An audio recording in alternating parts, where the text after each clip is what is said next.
ఈ 5 ఫౌండర్స్ దగ్గర 5 different business ఉన్నాయి. కానీ సక్సెస్ అవ్వడానికి వాళ్ళందరూ ఫాలో చేసిన ఒక కామన్ రూల్ ఉంది.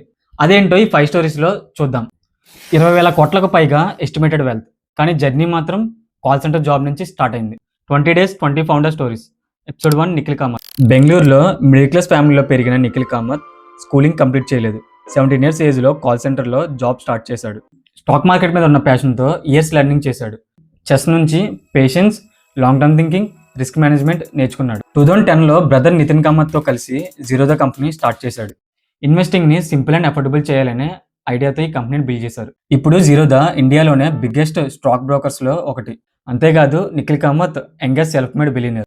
చాలా ఇండియన్ స్టార్టప్స్లో ఇన్వెస్ట్ చేస్తూ నెక్స్ట్ జనరేషన్ ఎంటర్ప్రెన్యూర్స్ని సపోర్ట్ చేస్తున్నాడు. 3 life lessons. Passion beats degree, patience creates wealth, solve real problem, success follows.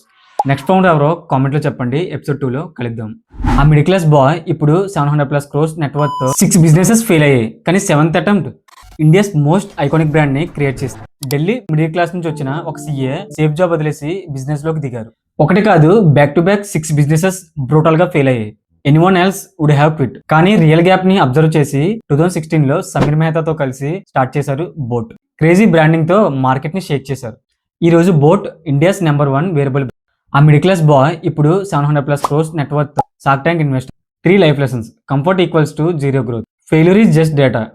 ప్రతి ఫెయిల్యూర్ నెక్స్ట్ సక్సెస్ కి ఒక lesson. Branding is everything. Product build చేయడం ఈజీ, బ్రాండ్ క్రియేట్ చేయడం రియల్ గేమ్. నెక్స్ట్ డే 3లో crazy స్టోరీతో కలుద్దాం. Follow now.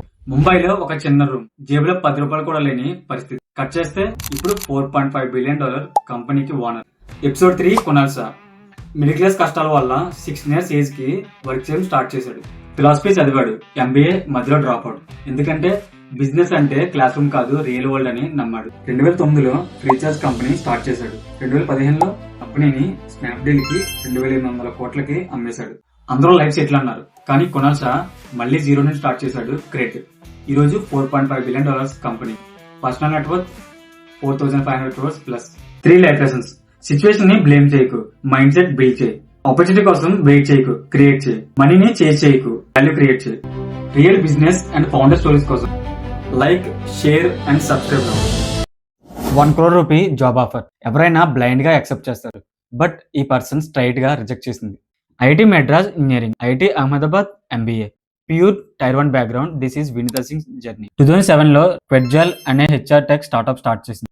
2012లో Fab Bag అనే beauty brand start చేసింది. High acquisition cost, low retention వల్ల స్కేల్ అవ్వలేదు. 2015లో హస్బెండ్ తో కలిసి షుగర్ కాస్మెటిక్స్ అనే కంపెనీ స్టార్ట్ చేసింది. ఇండియన్ స్కిన్ టోన్ కి సూట్ అయ్యే బ్యూటీ ప్రొడక్ట్స్ తో 500 crore ప్లస్ బ్రాండ్ బిల్డ్ చేశారు. ఇక్కడ key takeaway, business fail అయితే డిమాండ్ కంప్లీట్ గా మారిపోదు. ఫస్ట్ 2 స్టార్ట్అప్స్ లో వచ్చిన డిస్ట్రిబ్యూషన్ అండ్ కస్టమర్ డేటా ఈ షుగర్ బ్రాండ్ సక్సెస్ కి ఫౌండేషన్ అయింది. మిస్టేక్స్ జరుగుతాయి, కానీ నెక్స్ట్ స్టెప్ ఎప్పుడు స్టాప్ అవ్వకూడదు. Send this to A friend who is planning business. ఒక నార్మల్ మిడిల్ క్లాస్ టీచర్ కొడుకు ఇవాళ 15,000 కోట్ల బిలియనర్. ఆయనే జొమాటో ఫౌండర్ దీపేంద్ర గోయల్.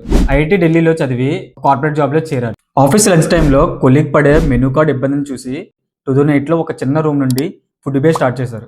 2 ఏళ్లలో అదే జొమాటో అయింది, కానీ తర్వాత అంతా నష్టాలే. Crores of rupees cash burn. స్విగ్గీతో heavy competition. Middle class mindset ఉన్న ఎవరైనా ఇక్కడే ఆగిపోతారు, కానీ ఆయన తగ్గలేదు. 2021లో IPOకి తీసుకొచ్చారు. బ్లింకిట్ ని కొని కంపెనీని పీక్ ప్రాఫిట్స్ లోకి తీసుకొచ్చారు. ఒకప్పుడు ఆఫీస్ మెనూ కార్డ్ కోసం వెతికిన ఆ కుర్రాడే ఇవాళ ఇండియాలోనే బిగ్గెస్ట్ ఫుడ్ డెలివరీ ఎంపైర్ ని రూల్ చేస్తున్నాడు. మీరు కూడా లైఫ్ లో ఇలాంటి పెద్ద హిస్టరీ క్రియేట్ చేయాలనుకుంటే ఈ వీడియోని సేవ్ చేసుకోండి. ఈ 5 స్టోరీస్ లో మీకు మోస్ట్ వాల్యుబుల్ లెసన్ ఏదనిపించిందో కామెంట్ చేయండి.